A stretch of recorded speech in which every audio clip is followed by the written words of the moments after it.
إن الحمد لله نحمده ونستعينه ونستغفره ونعوذ بالله من شرور أنفسنا ومن سيئات أعمالنا من يهده الله فلا مضل له ومن يضلل فلا هادي له وأشهد أن لا إله إلا الله وحده لا شريك له وأشهد أن محمدا عبده ورسوله يا أيها الذين آمنوا اتقوا الله حق تقاته ولا تموتن إلا وأنتم مسلمون يا أيها الناس اتقوا ربكم الذي خلقكم من نفس واحدة وخلق منها زوجها وبث منهما رجالا كثيرا ونساء واتقوا الله الذي تساءلون به والأرحام إن الله كان عليكم رقيبا يا أيها الذين آمنوا اتقوا الله وقولوا قولا سديدا يصلح لكم أعمالكم ويغفر لكم ذنوبكم ومن يطع الله ورسوله فقد فاز فوزا عظيما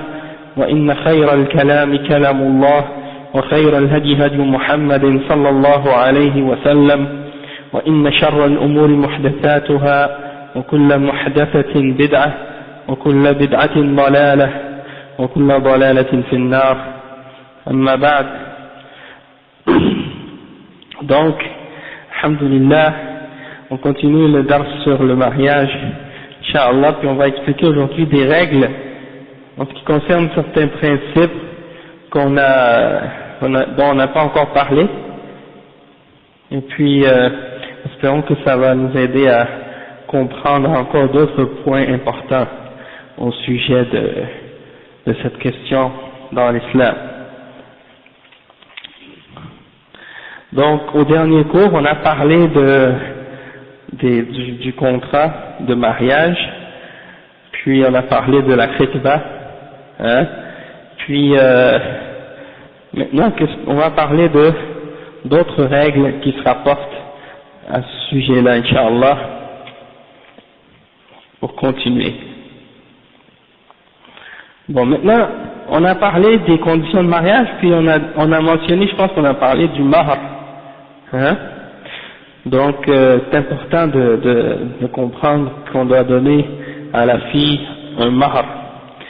Et le mahar, ça fait partie des raisons pourquoi certaines personnes ont de la difficulté à se marier parfois, parce que dans certaines traditions, dans certains pays, les gens ont l'habitude de demander des grosses sommes d'argent. Ok? Ils demandent non seulement une grosse somme d'argent, mais en plus de l'or, des cadeaux, toutes sortes de choses, et ça fait en sorte que parfois un jeune musulman, de nos jours, qui a pas une situation vraiment stable économiquement, qui a pas vraiment encore un travail qui lui permet d'avoir beaucoup d'argent, eh bien, il n'est pas capable de se permettre de se marier, excepté s'il va s'endetter énormément, hein? Et puis peut-être qu'il doit attendre jusqu'à 30, 35 pour arriver à accumuler la somme nécessaire pour pouvoir se payer ou acheter toutes ces affaires-là. Ça, c'est sans compter les dépenses pour préparer l'appart, avec tout ce que l'appartement contient de décoration, de meubles, d'appareils ménagers et d'appareils électroménagers, des trucs comme ça. Et on sait que tout ça, ça coûte une fortune. Donc, l'islam, elle a simplifié cette chose-là pour les gens, pour leur faciliter les choses, pour pas que le mariage devienne une charge trop lourde pour les gens. Parce que le but du mariage, c'est en principe, comme on a expliqué, c'est une ibada. Hein? C'est quelque chose qu'on fait dans le but de plaire à Allah subhanahu wa ta'ala, de se rapprocher de lui, puis de s'écarter de ce qu'il a interdit. Donc, c'est pour en même temps établir une paix dans l'âme et dans l'esprit de la personne, et pour qu'il ait un équilibre. Alors, ça veut dire que si on rend les choses trop compliquées et qu'on met des charges supplémentaires qui font pas partie des règles de l'islam, on rajoute des difficultés et des obstacles au mariage, et bien ça devient de plus en plus difficile, et donc ça c'est contraire même à la sagesse de l'islam. Donc, le cheikh il dit,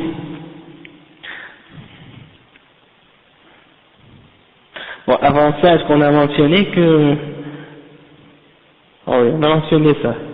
Il faut juste savoir, comme si après qu'on a fait l'acte de contrat de mariage, quand la personne s'est mariée, on peut faire un dua pour féliciter les personnes qui se sont mariées, et le dua c'est Barakallahu lak, Barakallahu lakum, wa Barakallahu alaykum, wa jama'a baynakuma fi khayr. Ça c'est le dua qui a été rapporté du prophète sallallahu alayhi wa sallam lorsque deux personnes ont été mariées, qu'on a fait le contrat, on leur fait ce dua pour les féliciter. C'est-à-dire que Allah vous bénisse et que Allah mette la bénédiction sur vous et qu'il vous unisse dans le bien. D'accord? Ça c'est le dua qu'on fait lors d'un mariage. Et donc pour revenir à la question du mahar, on l'appelle aussi en arabe as-sadaq. Ok? As-sadaq c'est al-mahar. وقال تعالى وآتوا النساء صدقاتهن نحلة فإن طبن لكم عن شيء منه نفسا فكلوه هنيئا مريئا. Ok, ça veut dire et donner aux femmes sans contrepartie leur mahar, leur sadaq. Si toutefois elles vous en faisaient pour une part remise gracieuse et spontanée, alors mangez-en, ou prenez-en tranquillement, que bien vous fasse. D'accord? Donc c'est pour dire que ici vous avez donné aux femmes leur mahar. Donc lorsque vous avez donné aux femmes leur mahar, si elles désirent vous en donner une partie, vous en remettre une partie de leur plein gré, de bonne volonté, c'est elle-même qui a envie de le faire, et bien dans ce cas-là, vous pouvez en prendre si elle veut vous en donner une partie. Et le cheikh dit فَالصَّدَقْ حَقُّ الْمَرْأَةِ عَلَى الرَّجُلِ. Et donc ça prouve que le mahar, ça appartient à la femme, c'est à elle, c'est sa possession, c'est sa propriété. Et l'homme ne peut pas en prendre dans son mahar, excepté si elle veut qu'il en prenne dedans. D'accord? La possession, la propriété de la femme, c'est à elle. C'est bien qu'elle a, c'est à elle, c'est pas à son mari. Il y a des gens qui ont cette idée que par exemple, tout ce qui est à ma femme, c'est à moi. C'est pas nécessairement comme ça. Ce qui est à ta femme, c'est à ta femme. Si elle décide qu'elle veut partager avec toi tout ce qu'elle possède, puis qu'elle te dit tu peux en prendre de ce qui m'appartient comme tu veux, dans ce cas-là, c'est correct, parce qu'elle a été d'accord pour ça. Mais si elle dit non, eh ben, t'as pas le droit de prendre de ses biens. Ce qui est à elle, c'est à elle. D'accord? C'est ça que le chef explique. Il dit فالصداق حق المرأة على الرجل حق المرأة على الرجل وهو ملك لها ولا يحل لأحد أبا كان أو غيره أن يأخذ منه شيئا إلا إذا طابت المرأة نفسا بهذا الأخذ. Ça veut dire que le mahar c'est un droit de la femme, c'est son droit. Puis ce droit-là, c'est un droit que l'homme, c'est un droit que la femme a sur son mari. Son mari doit lui donner ce mahar. C'est son droit de le recevoir. Puis ça lui appartient. Personne n'a le droit d'en prendre. Ni son père, ni son mari, ni personne, excepté si elle désire en donner à son mari ou à son père.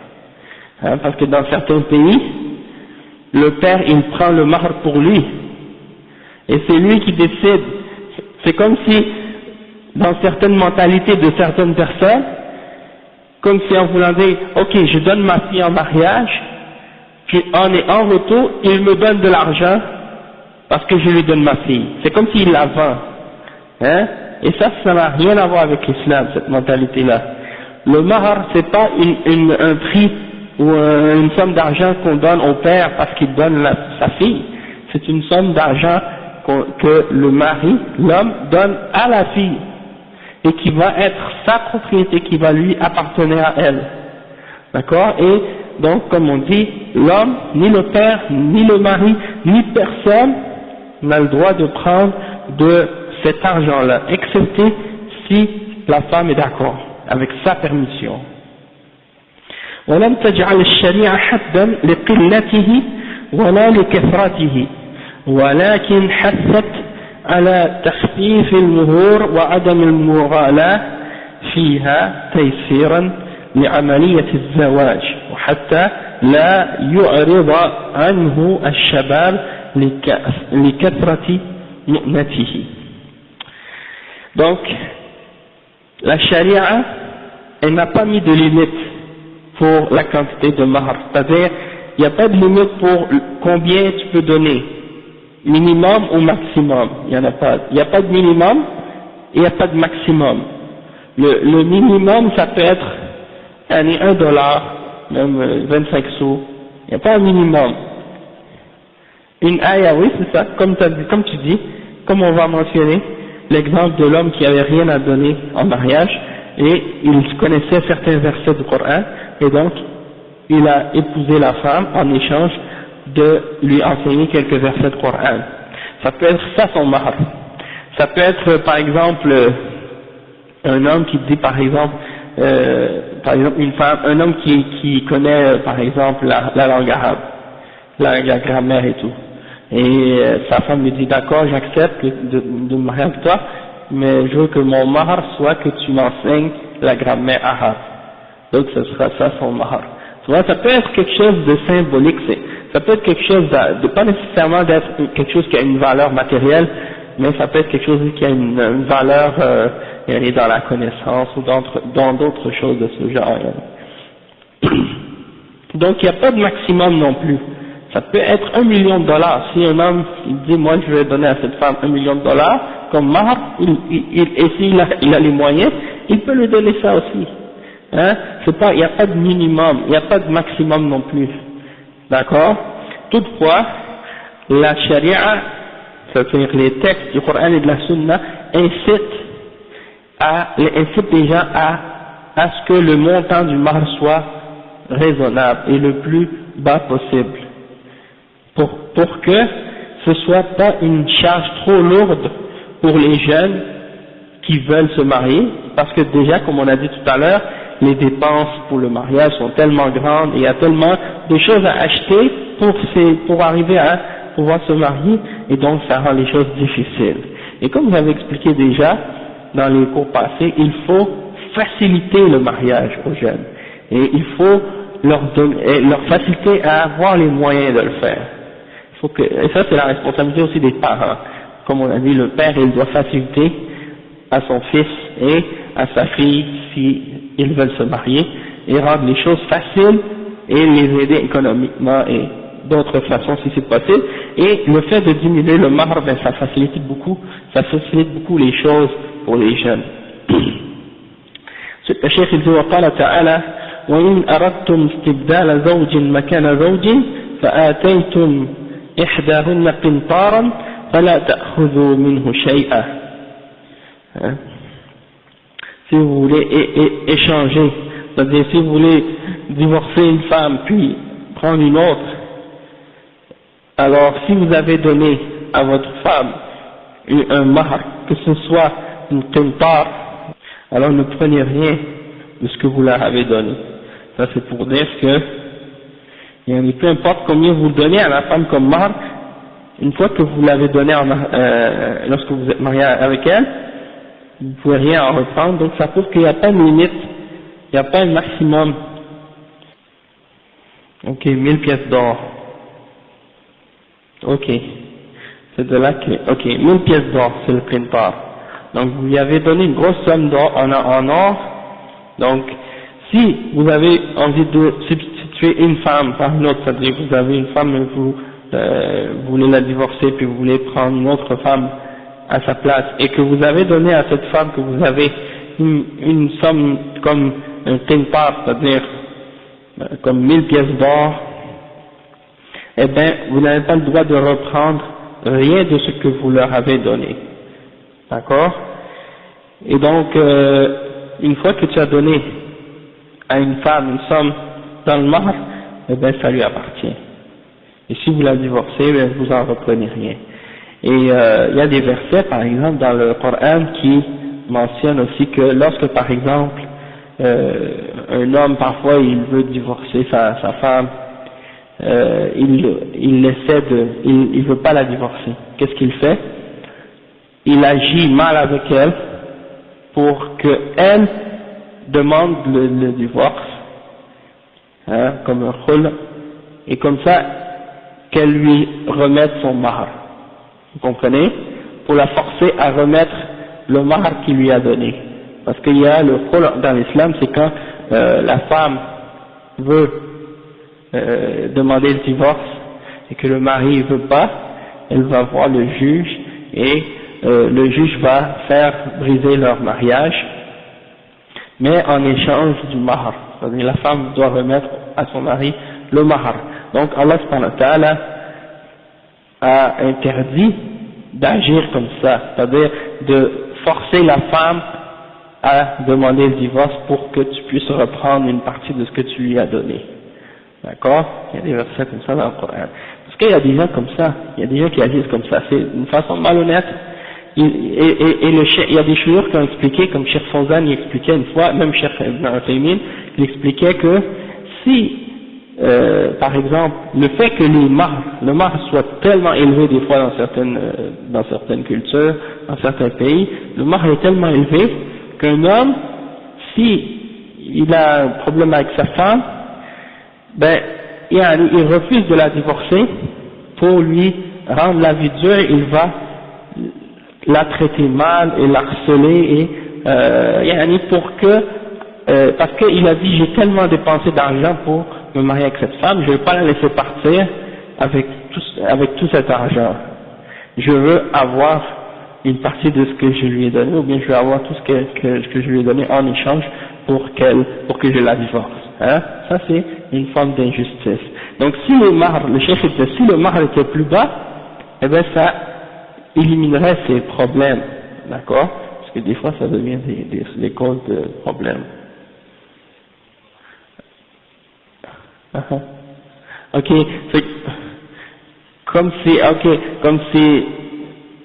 par exemple une personne veut se marier avec une femme et la famille dit donne-nous juste $100, mais sur le papier on va écrire $5000, puis ok, puis le but de faire ça c'est dans le but que si jamais il veut la divorcer, il va être obligé de leur donner la somme de $5000, ok, à la divorcer. Mais ça c'est pas correct ça. C'est comme une sorte de mensonge en réalité. Parce que tu déclares que tu donnes 5000 alors que tu donnes juste 1000, que tu donnes juste 100, et après c'est juste dans le but d'éviter le divorce. Ça c'est incorrect. C'est comme si tu dis, ouais c'est vrai mon crédit, tu dis si je reste avec elle, je paye juste 100, mais si je veux la divorcer, je dois payer 5000. Ça fait pas de sens, tu vois. Donc non c'est ça, il y a un problème dans cette attitude-là, puis c'est pas correct d'agir comme ça. Comme par exemple,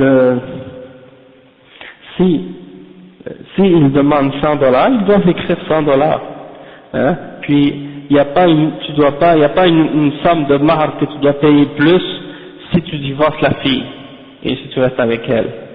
En fait, eux peut-être ils disent que ils veulent pas la divorcer, mais parce qu'il y a des gens, comme dans le mahar, on peut s'entendre avec la famille pour la question du mahar. C'est-à-dire, la famille, si ils veulent exiger qu'on donne tout le mahar avant qu'on amène la fille à la maison, ils ont le droit de demander ça. C'est-à-dire, ils ont le droit de dire, tu prends pas la fille chez toi, tant que tu n'as pas payé le mahr au complet. Et aussi, c'est possible de s'arranger pour dire, tu donnes la moitié tout de suite, puis le reste du mahr, au fur et à mesure tu donnes, selon son mahr. Ouais.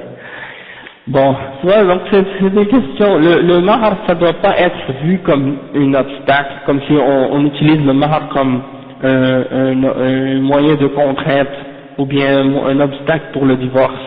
On utilise l'argent, on fait que l'argent soit le motif qui empêche quelqu'un de divorcer, ou qui force quelqu'un à rester avec une femme. Ça c'est une erreur de penser comme ça. Yani, si vraiment il y a une raison valable pour qu'il y ait un divorce, eh ben il faut pas que l'argent soit une raison qui empêche que ce divorce-là se produise, si c'est nécessaire.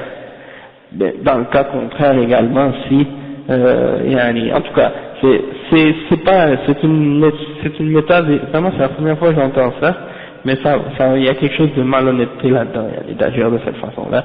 Puis comme les shuyukh ils disaient, c'est mieux dans ce cas-là de faire le mahr le plus bas possible, justement pour que, et c'est pas pour rien que le prophète sallallahu alayhi wa sallam a dit que plus le mahr est bas, plus il y aura de la baraka dans le mariage à cause de ça.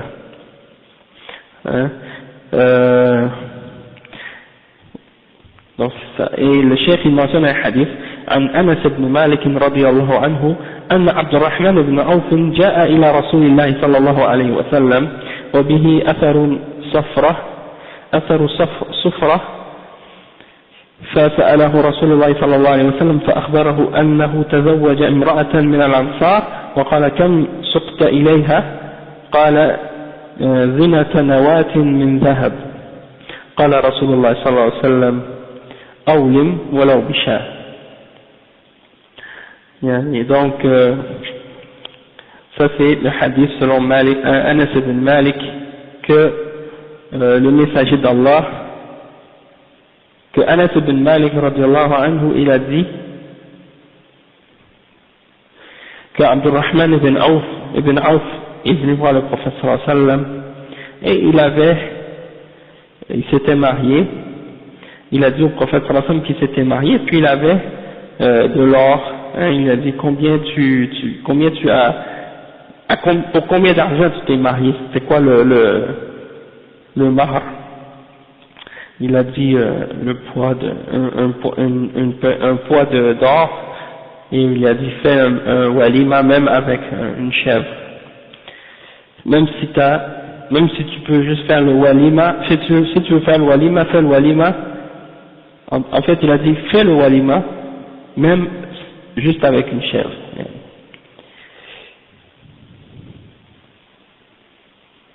Et il mentionne ensuite le hadith عن سهل بن سعد قال إني لفي القوم عند رسول الله صلى الله عليه وسلم إذ قامت امرأة فقالت يا رسول الله إنها قد هبت نفسها لك فرفع فيها رأيك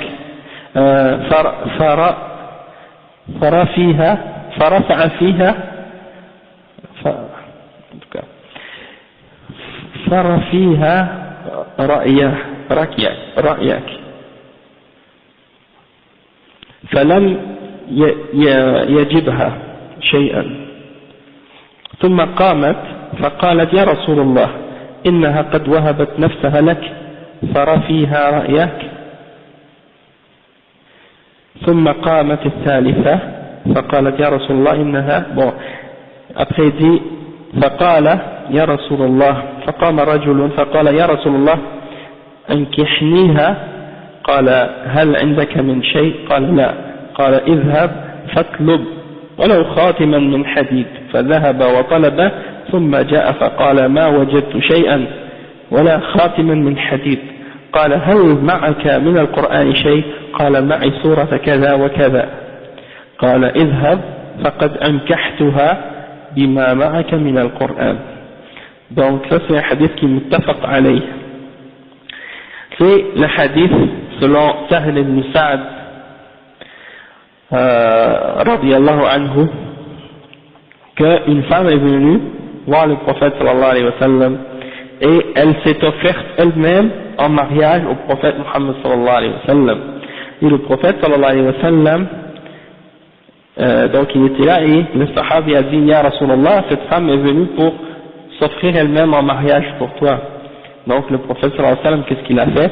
Il a levé son regard vers elle pour la regarder, parce qu'on sait qu'il faut la regarder, la femme, pour savoir si elle te plaît, pour pouvoir la marier. Et il l'a regardée et il a baissé sa tête, elle ne lui a pas plu. Et donc, quand un sahabi a vu ça, il a vu que le prophète sallallahu alayhi wa sallam n'était pas intéressé à cette femme, alors il a dit au messager d'Allah, si tu n'es pas intéressé à marier cette femme, alors moi je suis intéressé, alors marie-la moi. Et donc, le prophète sallallahu alayhi wa sallam, il a dit, est-ce que tu as quelque chose à lui donner comme mahar? Et le sahabi a dit, je n'ai rien. Il a dit, va chercher quelque chose, n'importe quoi, même une bague en fer.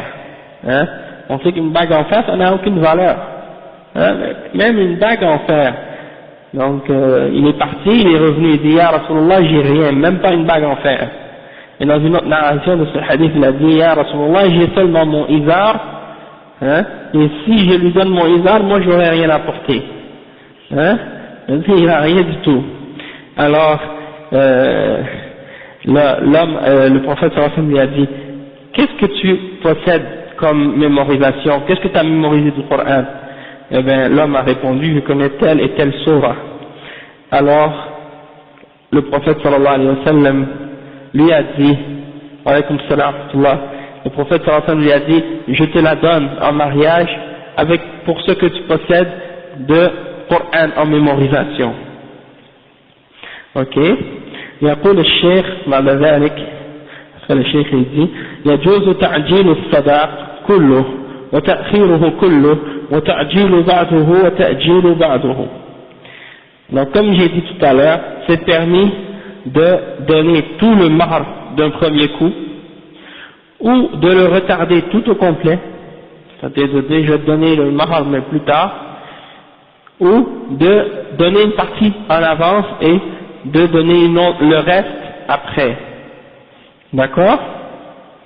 فإذا دخل بها ولم يعطيها شيئا جاز ووجب عليه لها المهر مهر المثل وإن كان لم يسم لها مهرا فإن كان قد سمى لها مهرا أعطاها ما سماه والحذر كل الحذر من عدم الوفاء لها بما شرط لقوله صلى الله عليه وسلم أحق ما أوفيتم من الشروط أن توفوا به ما استحللتم به الفروج.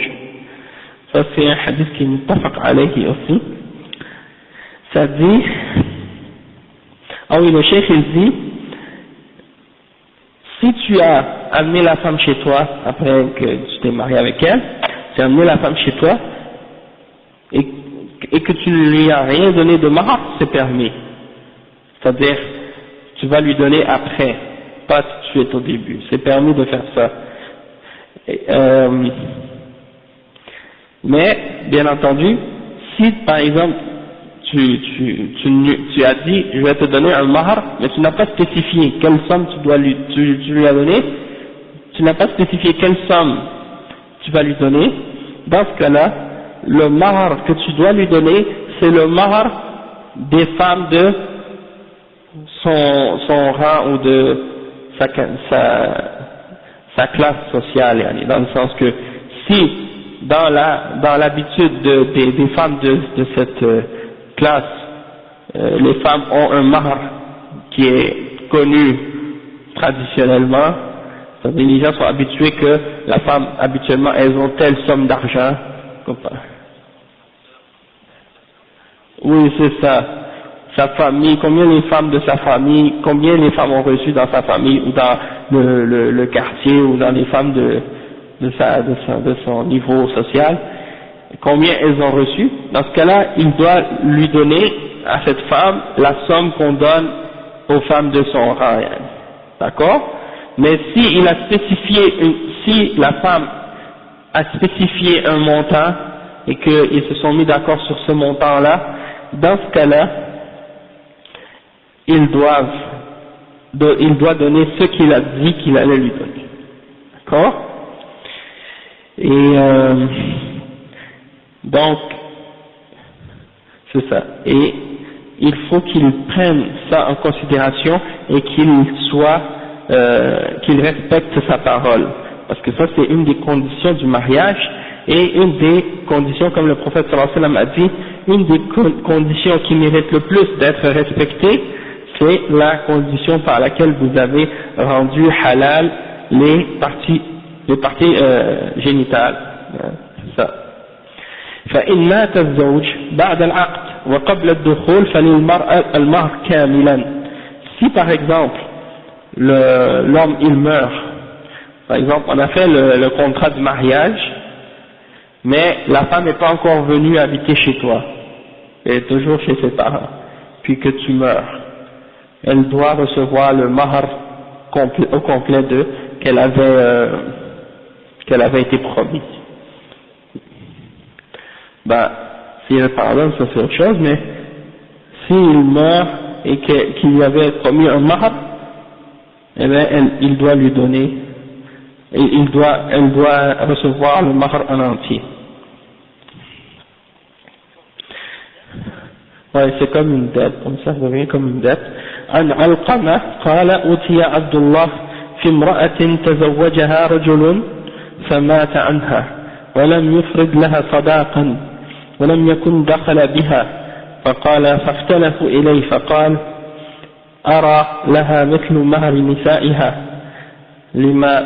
ولها الميراث وعليها العدة فشهد معقل ابن سنان الأشجعي أن النبي صلى الله عليه وسلم قضى في بروع بنت واشق مثل ما قضى. Donc ça c'est rapporté dans l'Irwa, il est sahih, il est rapporté par Tirmidhi, Abu Daoud, Ibn Majah et An-Nasa'i, et il est sahih dans l'Irwa al-Ghalil. Et c'est-à-dire qu'il y a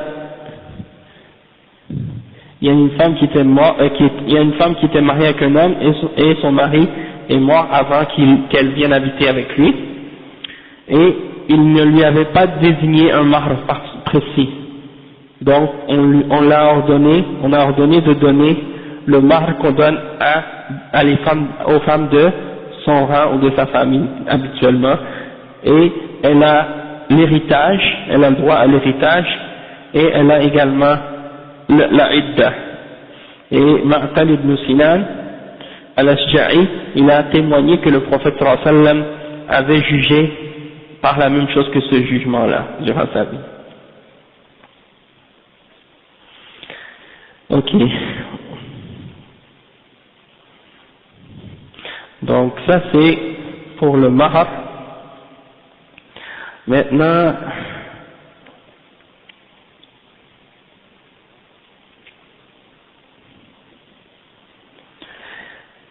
il y a un point important aussi pour la question du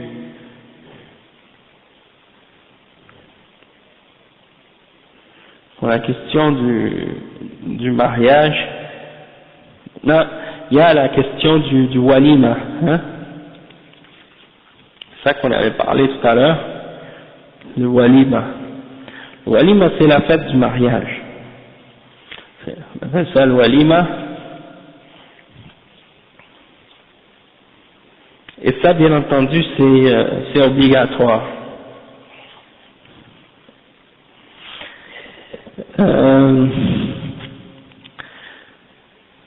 Parmi la preuve de l'obligation du walima, il y a un hadith qu'on a mentionné tout à l'heure à propos d'Abdurrahman ibn Auf qui disait Awlim walaw bishah. Ça c'est un verbe impératif qui ordonne ou qui commande de faire le walima, c'est-à-dire la fête de mariage. C'est-à-dire que le walima, même avec une chèvre, c'est-à-dire t'as pas le moyen de d'égorger des moutons ou d'autres animaux une vache ou un chameau, tu le fais même avec une chèvre. Parce qu'une chèvre c'est moins cher que les autres. Donc il y a ce hadith-là, puis il y a aussi l'autre hadith, les hadiths Bouraïda ibn al-Hasib, قال لما خطب علي فاطمة رضي الله عنها قال رسول الله صلى الله عليه وسلم إنه لا بد للعرس من وليمة. Lorsque c'est selon Bouraïda ibn al-Hasib, il a dit lorsque Ali est venu pour demander la main de Fatima radiyallahu anha, la fille du prophète sallallahu alayhi wa sallam, eh ben, le prophète sallallahu alayhi wa sallam a dit il faut absolument pour un mariage qu'il y ait un walima, c'est-à-dire une célébration, une fête de mariage.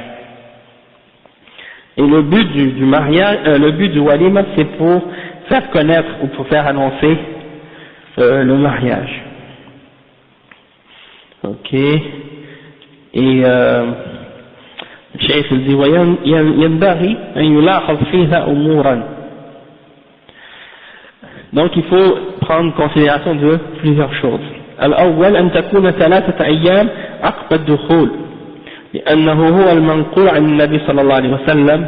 فعن أنس قال تزوج النبي صلى الله عليه وسلم صفية فجعل عتقها وصداقها وجعل الوليمة 3 أيام. Donc c'est ça. Ça c'est rapporté avec une sanad qui est sahih de Adab al-Zafaf du Cheikh al-Albani. C'est-à-dire que lorsque le prophète sallallahu alayhi wa sallam a marié Safiya, il l'a libéré et il a donné son mahar et il a fait le walima 3 jours. Donc c'est après après être rentré, c'est 3 jours. والثاني أن يدعو الصالحين إليها فقراء كانوا أم أغنياء لقوله صلى الله عليه وسلم لا تصاحب إلا مؤمنا ولا يأكل طعامك إلا تقي. C'est-à-dire tu dois inviter les gens qui sont pauvres, les gens qui sont pieux, qu'ils soient pauvres ou riches. C'est-à-dire tu ne dois pas distinguer inviter seulement les riches, comme il y a des gens qui font parfois, ils invitent seulement les riches à leur fête, parce qu'ils méprisent les pauvres, et ça c'est une erreur.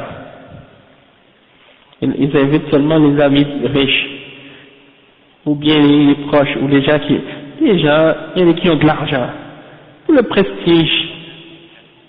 Ouais, parce qu'ils vont donner des cadeaux, puis aussi parce que c'est le prestige de dire, ah, c'est des gens importants qui viennent à ma fête. Ouais, c'est ça. N'importe qui, ouais, c'est ça. Mais ici, des fois, qu'est-ce qui se passe à Montréal souvent? Les gens viennent, ils font les walima à la mosquée. Donc ils invitent plein de monde, sans spécifier. C'est-à-dire, ils disent, il y a un walima, donc ceux qui veulent venir, ils peuvent venir. D'accord? Sinon, comme la aqiqa, ouais, c'est ça. Les gens, ils invitent en général, sans spécifier, sans faire des invitations. Allez, ça c'est une bonne façon, mais sinon tu as le droit aussi tu peux inviter des personnes en particulier pour dire je t'invite, etc.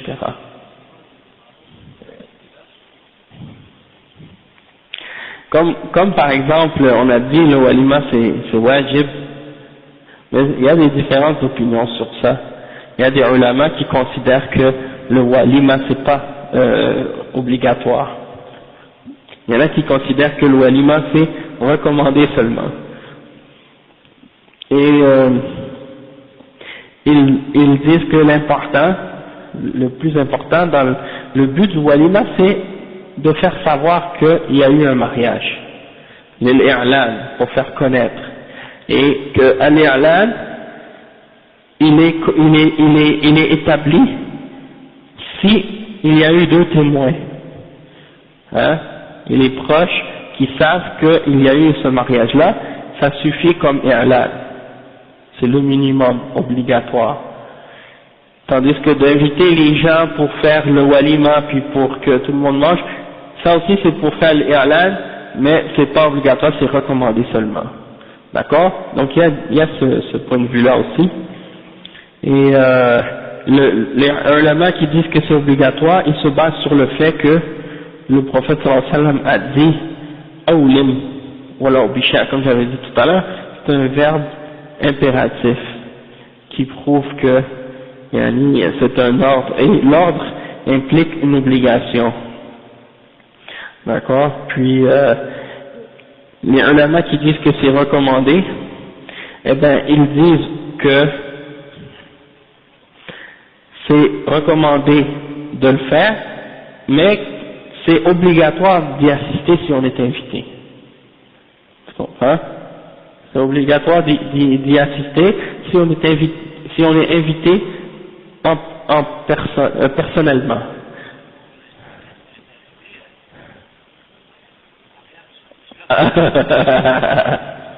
Ah oui, donc si quelqu'un t'invite dans un autre pays, mais là c'est sûr que si tu n'as pas les moyens d'y aller ou si tu peux pas y aller, ben tu peux pas y aller, mais si c'est à Montréal puis que tu es capable d'y aller, t'as pas d'empêchement, mais dans ce cas-là tu es obligé de répondre à l'invitation.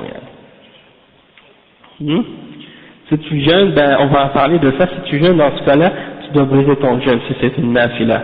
C'est un jeûne qui est volontaire, tu dois briser ton jeûne parce que c'est ce qui est obligatoire a précédence sur ce qui est recommandé.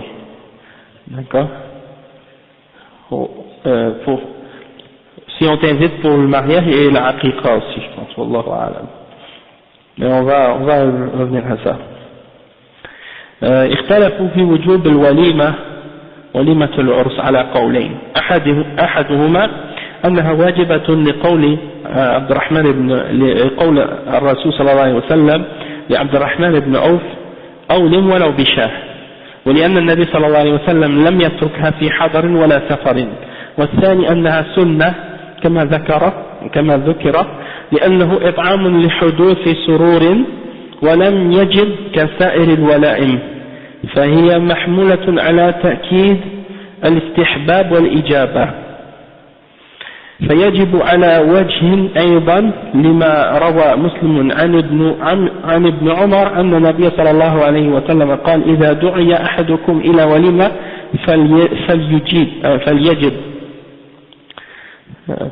فليجيب، والثاني لا تجب كسائر الولائم، فإن قلنا تجب فيسقط بالعذر كما لو كان في مشاهدة منكر لا يقدر على إزالته كنهيه عليه السلام عن الجلوس على مائدة يدار عليها الخمر، فإن قدر على إزالته وجب الحضور. D'accord. Donc c'est ça. Il explique que il y a ceux qui disent que c'est obligatoire et il y a ceux qui disent que c'est sunna et ceux qui disent que c'est seulement recommandé. Ils disent que c'est parce que le but c'est d'amener la joie puis de fêter pour célébrer ce mariage-là et pour donner de la nourriture aux gens pour qu'ils soient contents. Puis donc c'est seulement pour confirmer ça, dans le sens que c'est pas obligatoire pour ces gens-là. Puis il y a une autre position ceux qui disent que c'est obligatoire, ils se basent aussi sur le fait que tu es obligé de répondre à l'invitation selon le hadith que l'imam Muslim a rapporté selon Ibn Omar, qui montre que lorsque l'un d'entre vous est invité à un walima, alors qu'il réponde à l'invitation et eux se basent là-dessus.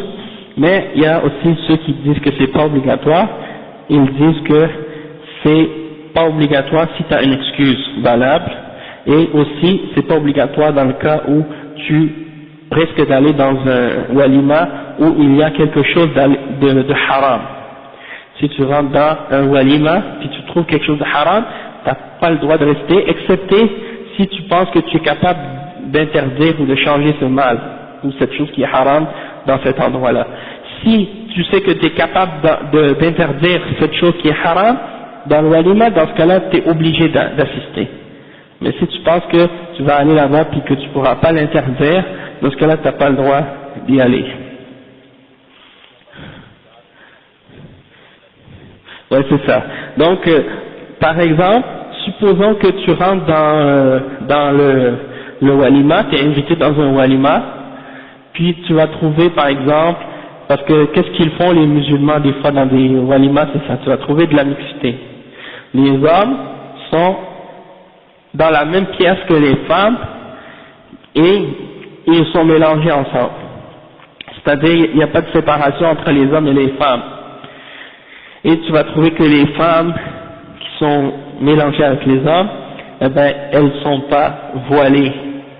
Les femmes qui sont découvertes, puis maquillées, puis avec leurs cheveux, puis des robes, hein, des robes de mariage, des robes de célébration, des robes de soirée, puis elles sont habillées comme d'une façon qui fait la fitna.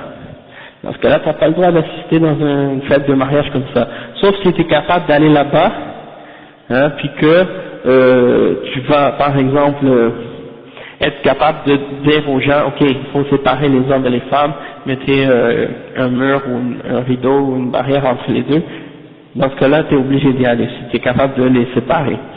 Si par exemple tu vas dans une fête de mariage, puis ils ont loué les services d'un orchestre ou d'un groupe de musique, parce qu'ils font ça des fois, ils louent ou ils réservent, ils appellent une compagnie qui font des spectacles. Ouais, comme les Italiens, puis les autres peuples, il y en a parmi les koufars, ils amènent une chanteuse ou un chanteur professionnel qui va venir pour animer la soirée, puis chanter des chansons, puis les gens ils vont danser. Ça c'est haram. Parce que le prophète sallallahu alayhi wa sallam, il a permis de faire le douf lors d'un mariage. C'est-à-dire de frapper le douf pour les petites filles, les petits enfants, des jeunes filles, qui chantaient des petites chansons pour faire de l'ambiance. Mais ceux qui essaient d'utiliser cet exemple-là pour se permettre, par exemple, de faire d'amener des chanteurs professionnels, avec des orchestres et des instruments de musique, qui vont amener même des éclairages, puis toutes sortes de trucs comme ça pour faire de la danse puis de la musique, ça, il n'y a aucune preuve pour faire ça. Et ça, c'est haram. Parce que le douf, c'est permis pour les petites filles qui frappent le douf entre elles, les femmes ensemble, puis des femmes qui frappent le douf puis elles chantent des petites chansons, c'est entre femmes seulement, pas entre les hommes. Les petites filles, al-jariya, pas les femmes. Ben, si les femmes le font entre elles, c'est pas grave. Mais si c'est entre les hommes, c'est pas permis. Ben, dans le hadith, c'est mentionné les petites filles, mais si les femmes elles le font, mais elles vont pas dire des mauvaises paroles ou des choses qui sont incorrectes. Donc dans ce cas-là, c'est permis entre elles, entre les femmes, parce que les ulama, il y en a des ulama qui ont dit les femmes peuvent le faire. Et tandis que pour les hommes, c'est pas permis. Puis une fois je suis allé dans un walima, et puis, subhanallah, j'étais choqué. Il n'y avait pas de mixité, d'accord, les hommes et les femmes étaient séparés. Toutefois, on était en train de parler, on a mangé et tout. Là, il y a un groupe de personnes qui se sont assises sur le sofa, puis là, ils ont sorti des tambours, puis là, non, pas de flûte, juste une sorte de tambour, là, comme des tam-tams. Ouais. Puis là, ils ont commencé, il y a un gars qui a commencé à taper là-dessus. Et là, il y a un autre gars qui commençait à chanter. Alors moi, je me suis levé et j'ai dit, je m'excuse, mais je sais pas ce que vous faites. J'ai dit le prophète sallallahu alayhi wa sallam a permis de frapper le douf lors du mariage pour les femmes entre elles, mais pas pour les hommes. Hein? Il dit pas de cette façon-là. Et puis c'est pas un douf, ça c'est un tambour. C'est pas du tout la même chose. Il y en a partout des doufs. Un douf c'est comme un tambourin, mais c'est comme un cercle avec une peau tendue, puis tu frappes dessus. Et en fait, il n'y a pas des clochettes, non, il n'y a pas il n'y a pas les cymbales là au bord. Donc le point c'est que moi je leur ai dit, j'ai fait mon devoir, j'ai fait mon obligation d'interdire le munkar. Maintenant, que eux ils acceptent ou non, ça c'est pas mon problème. Allah qui va les juger au jugement dernier. C'est pas moi. Donc moi je leur ai dit ce qui est obligatoire de leur dire, que ça c'est haram, qu'est-ce qu'ils font. Et bien entendu, il y en avait un parmi eux là, non, il commence à discuter avec moi. Il dit, mais qu'est-ce que tu racontes? Il commence à me sortir, oh, le madhab shafi'i, madhab ci, madhab ça. Parce que c'est un jeune frère que je connais, qui était converti à l'islam, nouveau dans l'islam, puis il a été séduit par la da'wa des soufiyas, puis des gens qui appellent au taqlid du madhab shafi'i, tout ça. Donc il commence à me sortir, à me dire, ah, le madhab shafi'i. Après j'ai plein de livres du madhab shafi'i chez moi. C'est un des madhab que j'aime beaucoup étudier parce que il est bien structuré. Quand je retourne au texte des ulama shafi'i, qu'est-ce qu'ils vont dire? Ils ont tous interdit ça. Hein? Et les malikiya aussi. Et les hanafiya aussi. Donc, j'ai dit, ça n'a rien à voir avec les questions de madhab. Ça, ils sont tous d'accord pour dire que c'est haram. Même, il y a des textes, même dans les livres des shafi'iyya, qui spécifient qu'il y a des hommes qui font ça puis que c'est pas permis. Hein? Donc, alhamdulillah, j'étais bien content quand j'ai vérifié ça, puis que j'ai trouvé que c'est pas permis. Donc, alhamdulillah, le walima, dans le walima, c'est seulement les femmes qui ont le droit de frapper le douf et non les hommes. Donc, l'histoire de ramener des orchestres et de la musique, il y en a même qui invitent des DJ, hein, un DJ, subhanallah, c'est vrai. Bon, c'est ça, ils amènent un DJ, ils jouent les services d'un DJ, puis là le DJ fait passer du rap, du reggae, ils vont faire passer du rail, ou bien je sais pas quelle autre sorte de musique encore. Et il y en a d'autres, qu'est-ce qu'elles font? Il y en a des femmes, qu'est-ce qu'elles font?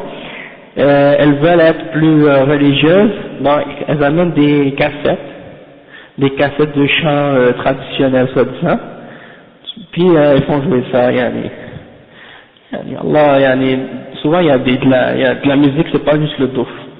Puis, je sais pas, en tout cas, ça dépend. Si c'est juste le douf puis des petites filles qui chantent des comptines, là, pas des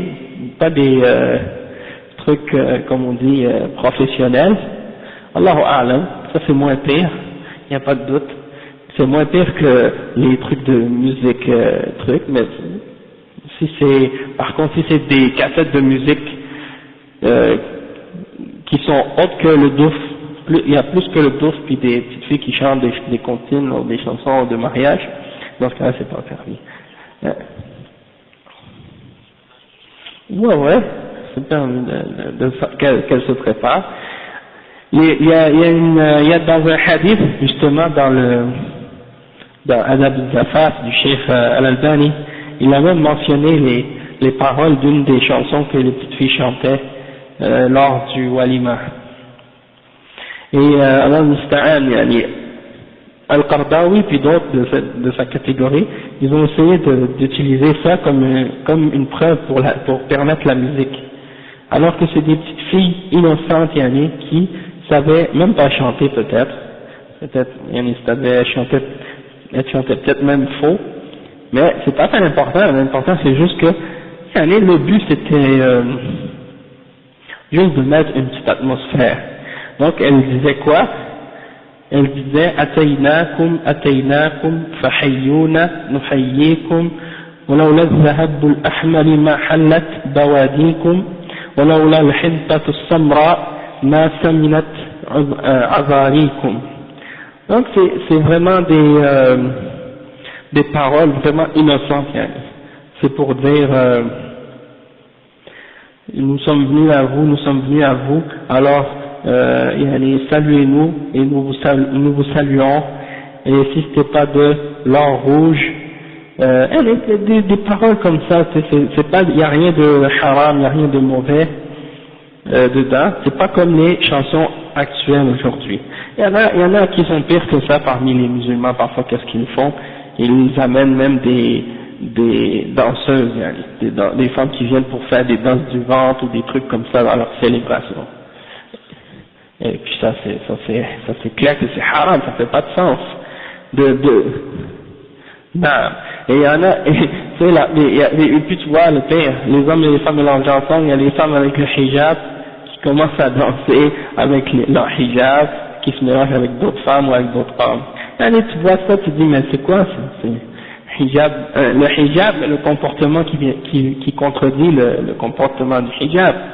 Ça fait vraiment laid de voir des choses comme ça. Donc, c'est pour dire que ça c'est comme une chose, les gens sont plus traditionnels, et actuellement c'est ça. Les gens, ils prennent l'apparence comme si ça y est, si que t'as le hijab, ça y est, c'est comme ta carte blanche. Tu peux faire tout ce que tu veux, parce que t'as le hijab, puis ça veut dire que t'es correct. Non, ça veut pas dire ça. Si t'as le hijab, au contraire, même tu dois faire plus attention à ton comportement pour donner un bon exemple du comportement d'une femme musulmane, d'être réservée, puis d'être timide, d'avoir de la gêne, de faire des actions qui sont laides ou gênantes devant les gens. D'accord? Sinon c'est contradictoire. Al-Haya, d'après les explications des ulama, c'est un comportement, c'est quelque chose qui est dans le cœur, qui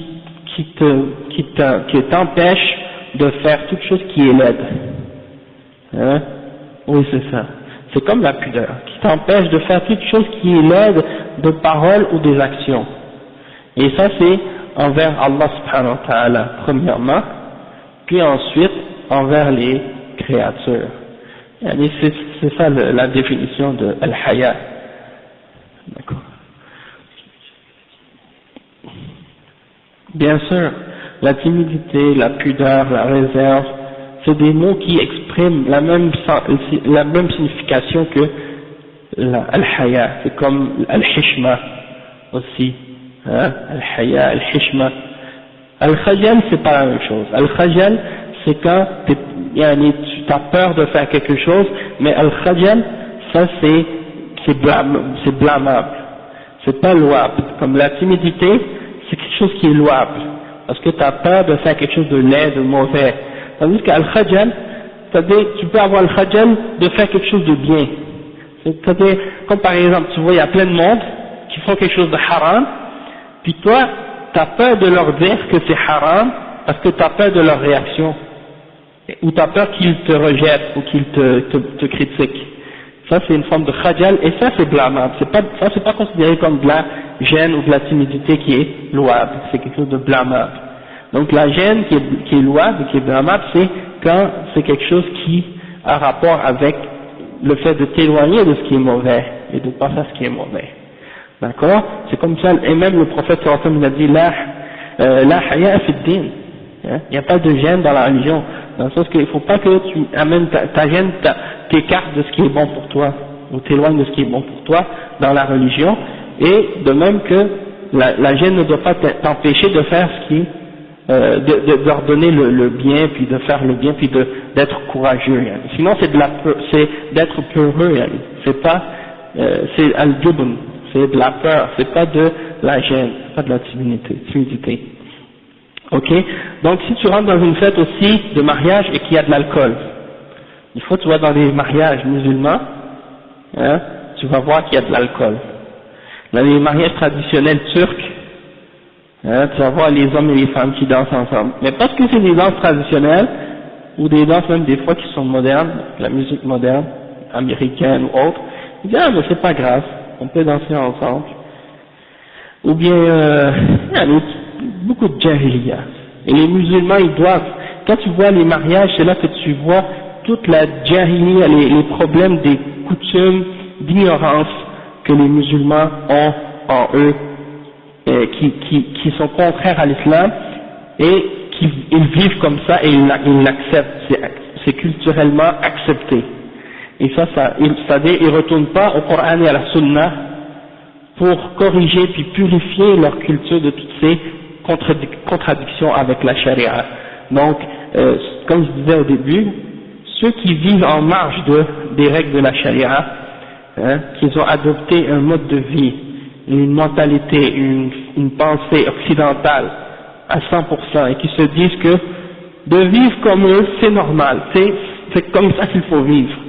Il n'y a pas, pour eux, de vivre en se limitant en se mettant des interdictions, puis en s'empêchant d'avoir du plaisir et de profiter de la vie comme l'islam nous le demande. Pour eux, ça c'est de l'extrémisme, c'est de l'exagération. Ah, si les gens ils exagèrent, t'as pas le droit de faire ci, t'as pas le droit de faire ça. La religion c'est pas comme ça, la religion c'est il faut être tolérant et tout ça. Tu vois, ça c'est le discours de certains.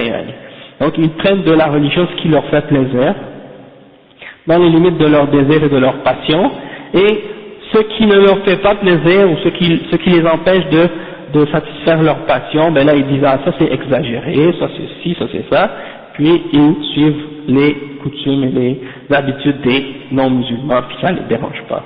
Donc ces gens-là doivent comprendre que c'est une attitude qui est incorrecte et qui est fausse, et qu'ils doivent revenir aux règles de la religion pour changer leur vie. C'est obligatoire de changer leur vie. Non. Ouais. Et ça, ouais, c'est ça, institutionnalisé. C'est ce qui arrive quand même. C'est ça. Ben c'est ça, le problème c'est ça. Les gens ils ont trouvé un moyen de combattre la da'wa salafiyya en essayant de faire comprendre aux gens qu'il faut qu'ils suivent la coutume et l'islam tel qu'il est pratiqué et compris dans leur pays. Comme si le prophète Mohammed sallallahu alayhi wa sallam était né en Algérie et qu'il avait la nationalité algérienne, ou qu'il était né au Maroc ou en Tunisie ou en Égypte ou au Pakistan ou ailleurs. Non, le prophète sallallahu alayhi wa sallam, même dans son peuple, à son époque, dans son peuple, il y avait des coutumes qui étaient pratiquées par les Arabes et que lui, il les a rejetées. Et il les a opposées, il les a contredit ces coutumes-là parce qu'elles étaient contraires à la charia. Et les Arabes détestaient le prophète Mohammed sallallahu alayhi wa sallam justement parce qu'il était venu pour opposer leurs coutumes et leurs traditions. Et il venait remettre en question leur système et leur société, et ça c'est ça ce qui les dérangeait. C'est pour ça par exemple le prophète sallallahu alayhi wa sallam, il a incité à se marier dans le mois de Shawwal. Hein? Regarde, il y a un hadith sur Aïcha qui dit Aïcha قالت تزوجني رسول الله صلى الله عليه وسلم في شوال وبنى بي في شوال فأي نساء رسول الله صلى الله عليه وسلم كان أحظى عنده مني. Donc وكانت تستحب أن يدخل نساؤها في شوال. Donc le prophète sallallahu alayhi wa sallam, il a épousé Aïcha dans le mois de Shawwal et il l'a amené chez lui dans le mois de Shawwal. Pourquoi il a fait ça? Parce que chez les Arabes, c'était considéré comme quelque chose de mauvais présage de se marier dans le mois de Shawwal. Eux, ils considéraient que si tu te maries dans le mois de Shawwal, ça va amener un malheur dans ton mariage, ça va être mauvais pour ton mariage. Alors le prophète sallallahu alayhi wa sallam, il voulait opposer les mouchriquins dans leur comportement, dans leurs coutumes, dans leurs traditions, et donc par exprès, il a voulu se marier dans le mois de Shawwal pour contredire leurs coutumes et leurs traditions. Donc l'islam n'est pas venu pour faire plaisir aux gens dans leurs traditions si ces traditions-là sont contraires au Coran et contraires à la Sunna. C'est ça, c'est très important de comprendre ça. Si les gens sont habitués à suivre des coutumes, ou sont habitués à des coutumes, et que ces coutumes-là sont contraires à l'islam, eh ben, il ne faut pas avoir peur de les opposer, ces coutumes, et de faire comprendre aux gens que l'islam est contre ces coutumes-là. Et même si les gens vont se détester pour ça, pour dire « Ah mais nous, parce que j'ai entendu ça », qui critiquaient des musulmans qui pratiquaient la sunna, qui voulaient appliquer la sunna en Algérie, ils disaient « Ah mais eux ils nous amènent un autre islam, nous c'est pas ça notre islam algérien qu'on connaît. Hein » Ils disaient « Regardez les musulmans en Algérie qui veulent suivre la sunna, qui portent un qamis comme les Saoudiens, puis qui portent le chapeau comme les Saoudiens, ils disent « Nous ça c'est pas comme ça qu'on s'habille dans notre coutume. Hein, on s'habille avec nos vêtements traditionnels algériens. » Donc ils critiquaient de cette façon-là, en voulant dire, ces gens-là, ils sont influencés par l'Arabie Saoudite et des choses comme ça avec les pétrodollars saoudiens, puis on commence à amener toutes sortes de paroles de cette façon-là. Mais le qamis, qu'il soit saoudien, qu'il soit d'une autre origine ou d'un autre pays, c'est pas ça l'important. L'important, c'est au moins que c'est mieux de s'habiller comme ça que de porter le veston cravate et de ressembler à des Européens ou des non-musulmans. D'accord? Et le fait de s'habiller comme un Saoudien, ou de s'habiller comme un Pakistanais, ou de s'habiller comme un Tunisien, il n'y a rien de mal là-dedans, puisque ce sont tous des peuples musulmans qui portent des vêtements qui sont beaucoup plus en accord avec les règles de la charia que les vêtements des non-musulmans. Et en plus, il y a dans le fait de s'habiller comme ça, le fait de contredire la voix des kuffars et des mouchriquins. Donc c'est quelque chose de bien. D'accord? Oui, bien entendu, si tu es dans un pays, ne pas contredire le mode d'habillement des gens de ce pays-là. D'accord? Pour pas que ce soit considéré comme un vêtement de shuhra. Parce que peut-être il y a des gens, qu'est-ce qu'ils font comme des turuq soufis, hein?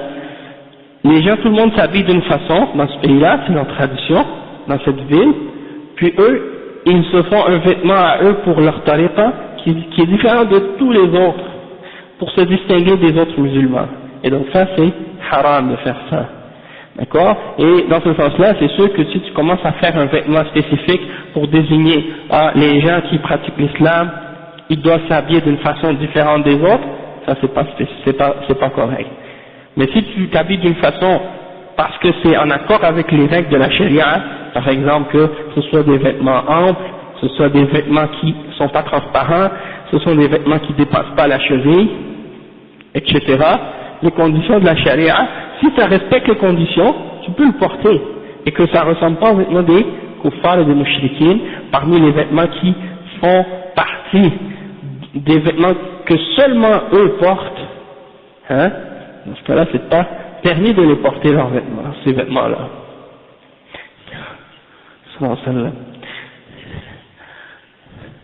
Exactement. C'est pas, le prophète sallallahu portait les vêtements des Égyptiens, portait les vêtements des gens du Yémen ou de n'importe quel endroit, il portait les vêtements qui étaient portés à l'époque. Mais pour se distinguer des kuffars, par exemple, il ne mettait pas les vêtements en bas des chevilles, il va porter des vêtements amples, il va porter des vêtements, tu comprends, et il va porter la barbe, il va porter ces choses d'une certaine façon, mais il va le faire d'une façon qui le distingue des kuffars et des mouchriquins. Puis par la suite, quand l'islam est devenu plus puissant, puis que le nombre des musulmans a augmenté, et qu'ils sont entrés chez les non-musulmans, là, ils ont établi des règles pour interdire aux non-musulmans de s'habiller comme les musulmans. Hein? Là, on disait plus aux musulmans, habillez-vous pas comme les kuffars et les mouchriquins, mais on disait aux mouchriquins, ne vous habillez pas comme nous. C'était toujours pour qu'ils voient qu'il y a une distinction entre les musulmans et les non-musulmans. Pour pas qu'ils se fassent passer pour des musulmans s'ils ne sont pas. Et s'ils veulent devenir musulmans, là ils vont s'habiller comme les musulmans. D'accord? Mais aujourd'hui c'est le contraire. Aujourd'hui c'est le contraire, les musulmans qui s'habillent comme les non-musulmans et qui essaient de leur ressembler. Donc, c'est ça. Et donc si tu rentres dans, où est-ce qu'on était? On a parlé de tellement d'affaires. On parlait de l'alcool, mais c'est ça. Donc si tu rentres dans, si tu rentres dans la place et tu trouves de l'alcool qui est servi aux tables, tu dois pas rester, à moins que tu sois capable de l'interdire. Ou tu rentres dans la place et tu trouves que, par exemple, je sais pas, n'importe quelle chose qui est haram, que tu vois que les gens sont là en train de faire, tu dois pas rester. Et une fois, il y avait un cheikh qui avait été invité dans un walima, et quand il est rentré, il a trouvé quelque chose de haram, il s'est levé, il est parti. Mais quand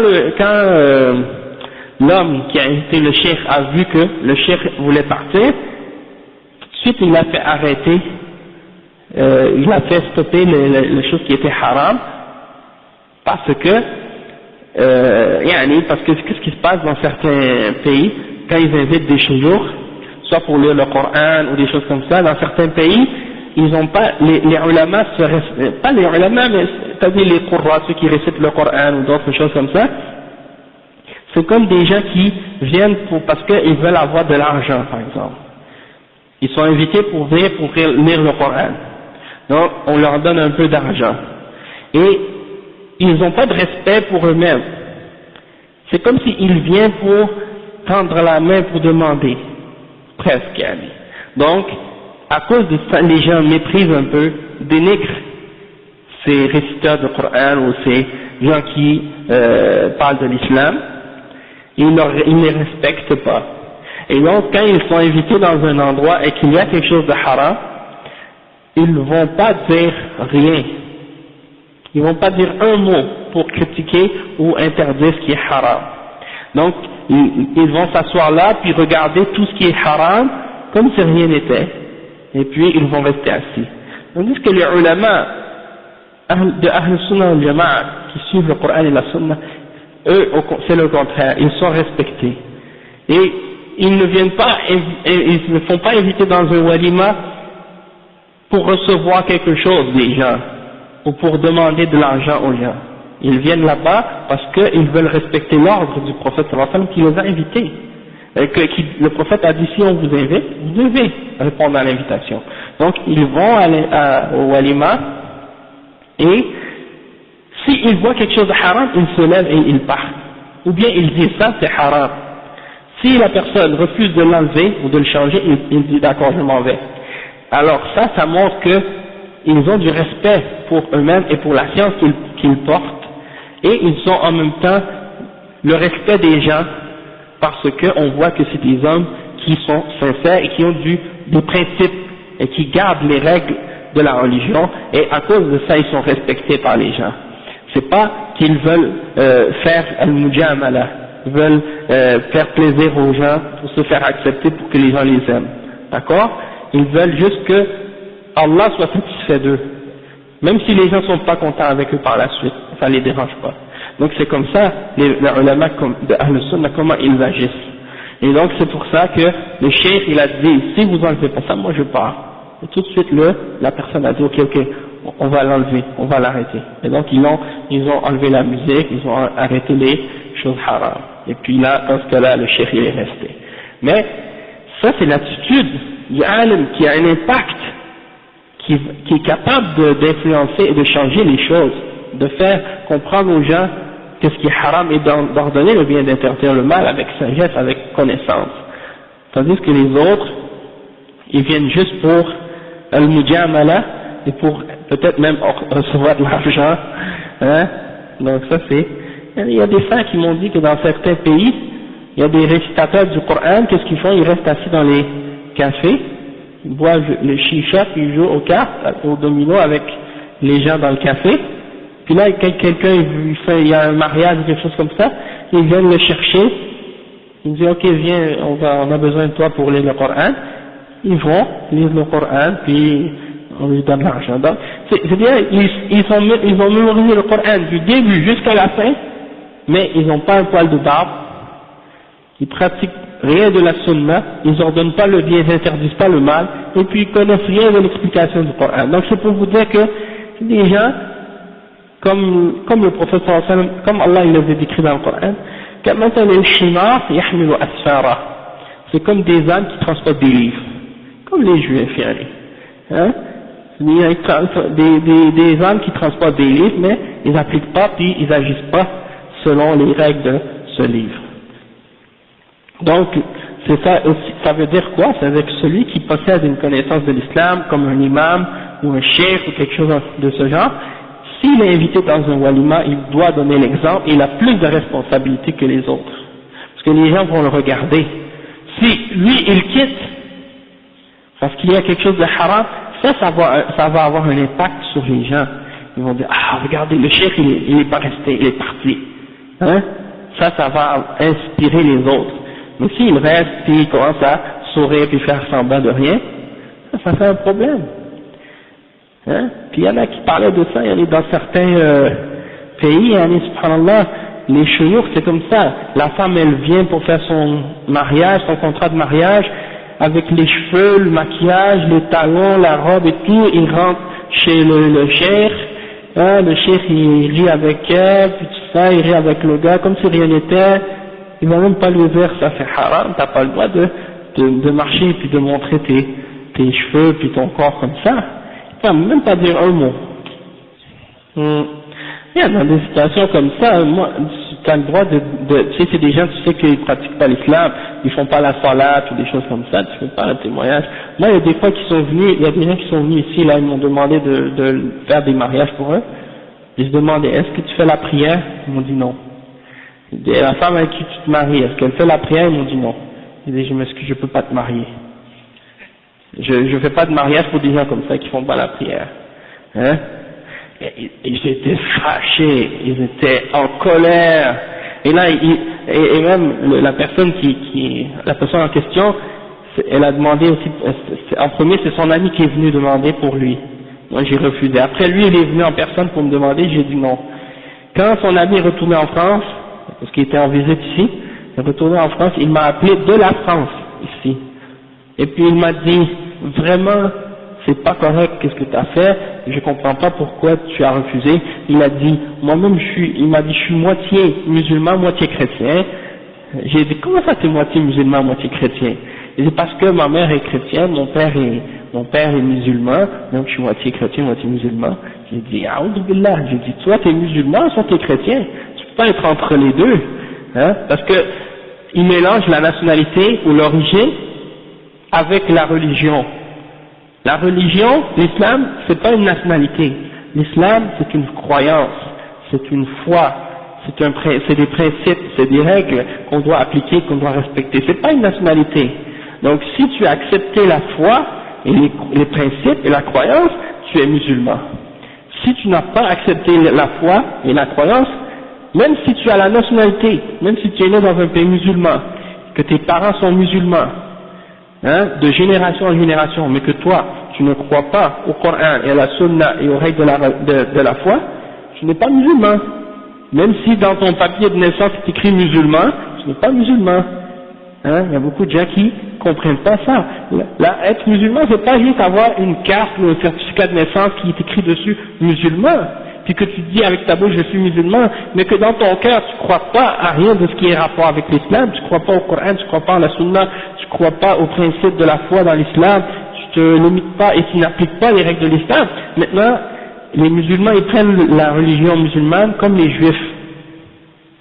C'est pour les juifs, être juif c'est une nationalité.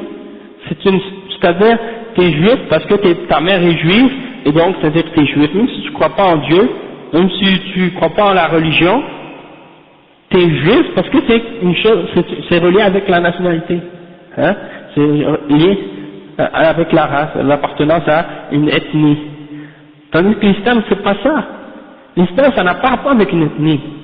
C'est pas parce que tu es d'une origine que tu es arabe, ou que tu es pakistanais, ou que tu es d'un pays dont les traditions sont des traditions musulmanes, que tu es musulman. Tu es uniquement musulman si tu as accepté la foi en l'islam, que tu as cru en l'islam, au Coran et à la Sunna, et que tu te soumets, et que tu acceptes les principes, et que tu les appliques, ces principes-là.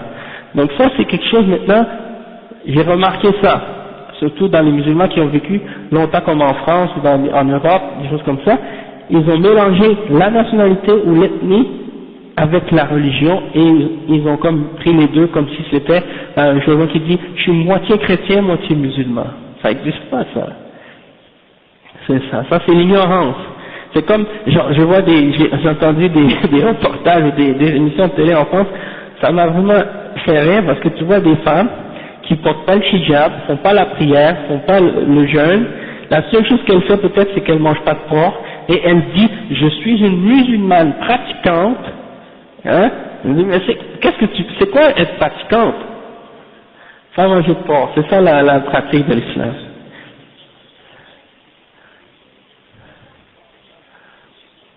A'oudhu billah.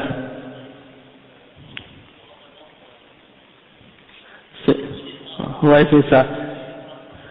Ça c'est comme tu dis qu'ils enseignent ça à l'université en Algérie.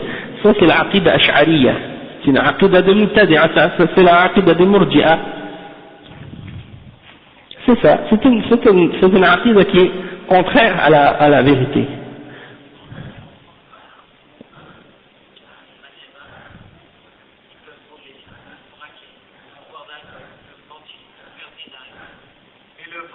Non, c'est ça. Ouais. C'est ça, ouais. Ouais. C'est comme tu dis. Ils peuvent voler, ils peuvent tuer, ils peuvent faire zina. Hein, les musulmans en France, ils vont faire certains musulmans en France, certains qui se disent musulmans en France, ils vont faire tout, même ils vont faire peut-être le shirk.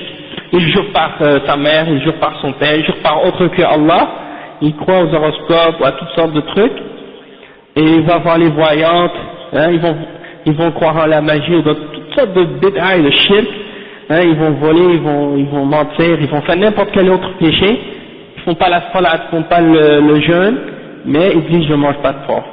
Et pour eux, l'islam, ça se limite à pas manger de porc. Alors ça, c'est dû, bien entendu, à l'ignorance, mais ça, j'ai déjà entendu. Ici, même à Montréal, il y a des gens qui... Ouais.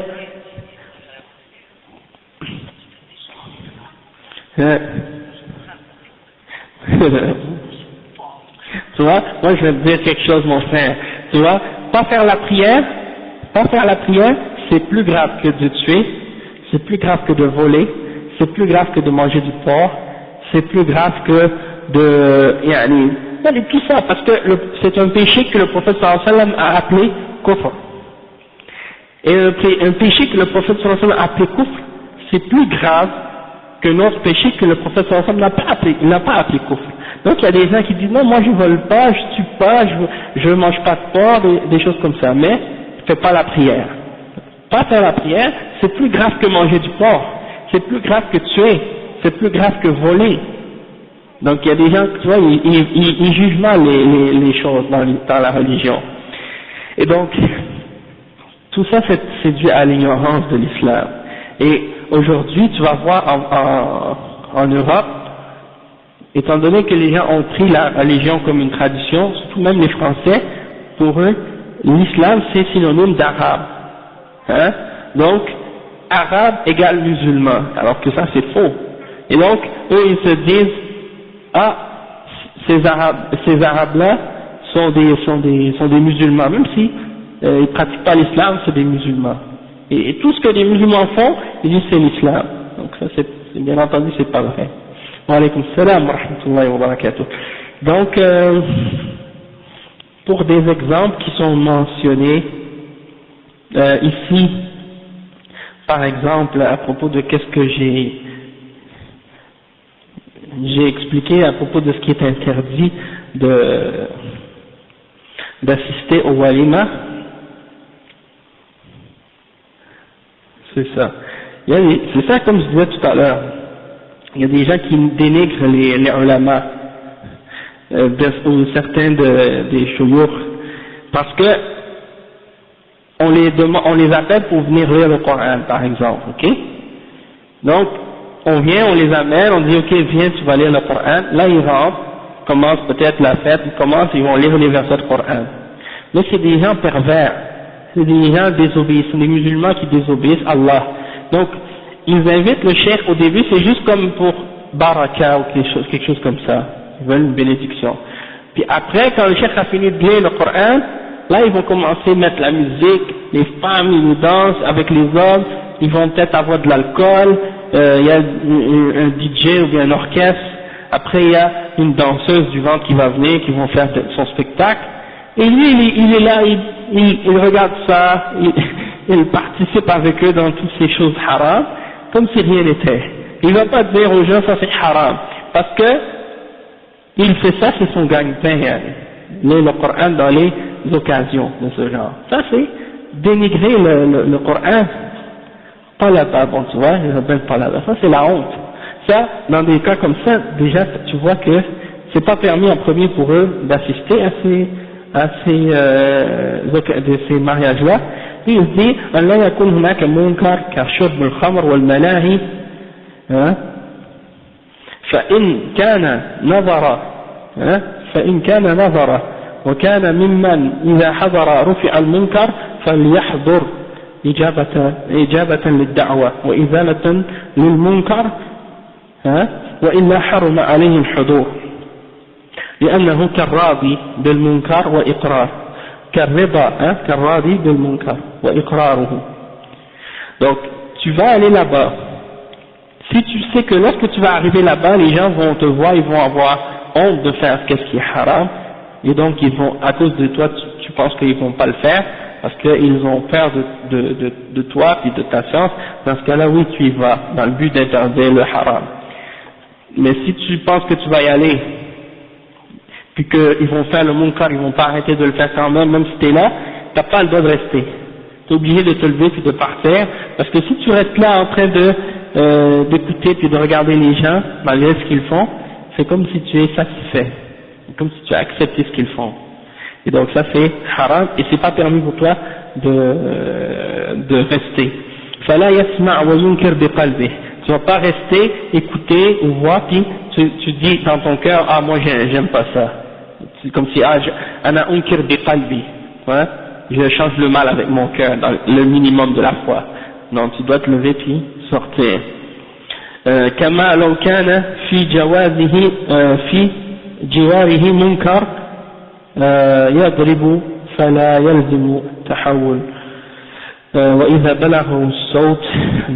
En tout cas, il y a beaucoup de détails là qui sont mentionnés ici, mais l'important c'est de voir le principe. Maintenant, il donne d'autres exemples. Subhanallah, il mentionne si tu rentres dans la maison ou dans l'endroit où il y a la fête, puis que tu trouves qu'il y a des photos d'animaux ou des statues d'animaux et des choses qui ça c'est haram. Des gens qui portent des vêtements en soie, il y a des choses comme ça, des vêtements de soie, parce que la soie c'est haram.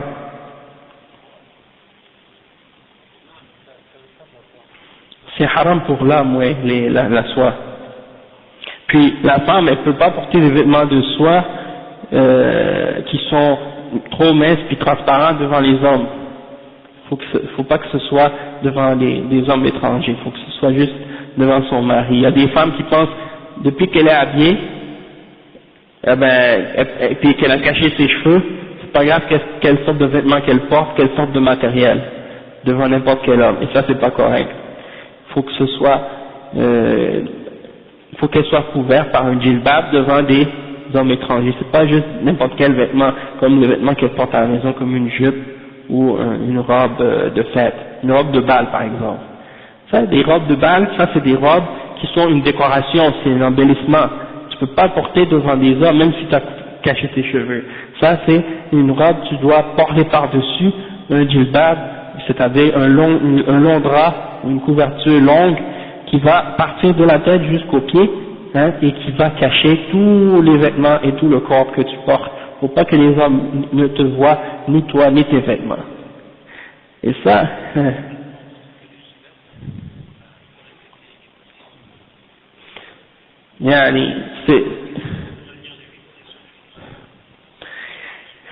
si c'est possible de le faire, dans ce cas-là c'est permis.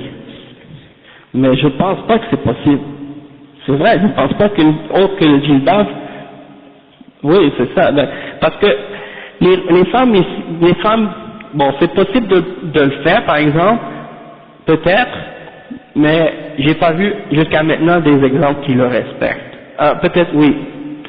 Une femme qui va porter, par exemple, une robe, qui va porter mais ça reste quand même que c'est un djilbab qu'elle met par-dessus, la robe. Tu peux pas respecter le djilbab, tu peux pas respecter les règles de l'islam sans porter le djilbab. Les règles du hijab sans porter le djilbab. Oui, c'est le djilbab, c'est pas le hijab.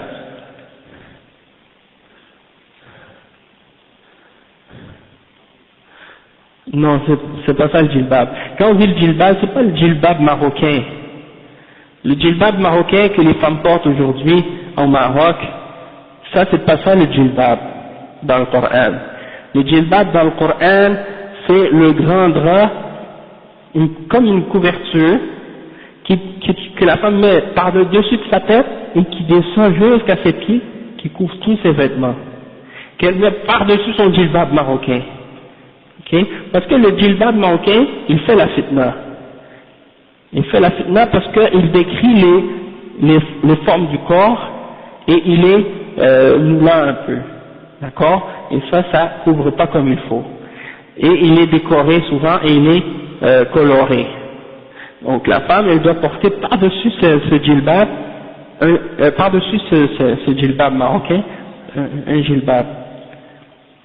Oui, c'est ça. Oui, c'est ça. C'est qu'est-ce qu'on appelle l'abaya. L'abaya, c'est ça. Ça, l'abaya, c'est qu'est-ce qu'on met. Il faut que ça parte sur la tête. Parce que si ça part des épaules, non, ça c'est pas l'abaya. L'abaya, non, ça c'est une forme d'abaya, mais c'est pas suffisant. Parce que il faut pas que, ok, Inch'Allah, il faut pas que ce soit quelque chose qui part des épaules. Parce que si ça part des épaules, alors ça fait distinguer la forme des bras et tu vois, c'est pas permis. Il faut que ce soit par-dessus les bras, par-dessus puis ça distingue pas les épaules et tout ça, d'accord? Parce que sinon ça montre la forme. Donc il faut que ça parte du dessous de la tête. Et quand les salafs ils ont expliqué le djilbab, ils ont dit c'est un vêtement, un drap qu'elles portent les femmes de la tête jusqu'aux pieds et qu'elles ne laissent voir qu'un seul œil. Hein? Qu'elles ne laissent voir qu'un seul œil. Ouais. Oui, c'est ça. C'est ça. Comme les femmes de Mauritanie qui portent qu'est-ce qu'on appelle le milahfa. Hein? Bon, c'est permis, le milahfa aussi, ça couvre le corps au complet, c'est un drap qui enroule tout le corps, sauf que il faut pas qu'elle soit comme celle-là, ces femmes en Mauritanie qui portent des couleurs comme rose ou jaune, et en plus c'est transparent. Donc dans ce cas-là, c'est pas correct. Mais il couvre comme il faut, puis il est pas trop attirant du regard et tout, dans ce cas-là, c'est correct. Ouais, il faut pas qu'il soit transparent non plus. Puis le khimar, c'est quoi? Le khimar, c'est qu'est-ce qu'elle porte en dessous du djilbab. Khimar, c'est quelque chose que la femme va porter pour cacher ses cheveux et qu'elle rabat sur sa poitrine. Ok? C'est comme les femmes, qu'est-ce qu'elles portent aujourd'hui, qu'elles appellent hijab, ça c'est le khimar, qui se porte en dessous du djilbab. وَلْيَضْرِبْنَ بِخُمُرِهِنَّ عَلَى جُيُوبِهِنَّ. Et les femmes avant l'islam, elles portaient tout un khimar, portaient un foulard sur leurs cheveux, mais elles ne le rabattaient pas sur leur poitrine. Elles portaient des robes qui étaient ouvertes en avant, le col, hein, c'était décolleté en avant, donc on voyait une partie de leur poitrine, ok, puis elles portaient le foulard sur leurs cheveux par derrière, et elles montraient une partie de leur poitrine en avant, comme les femmes ici aujourd'hui qui portent des décolletés. Quand le verset est descendu, Allah a ordonné aux femmes de rabattre leur khimar sur leur poitrine, pour qu'elles cachent justement leur poitrine et le décolleté qu'elles portent, pour pas qu'on le voit, puis cacher leurs cheveux en même temps. Puis, par la suite, le verset du djilbab, qui ordonne la femme de mettre par-dessus ça le djilbab, hein, qui couvre tout le corps de la femme. Et le djilbab, c'est obligatoire.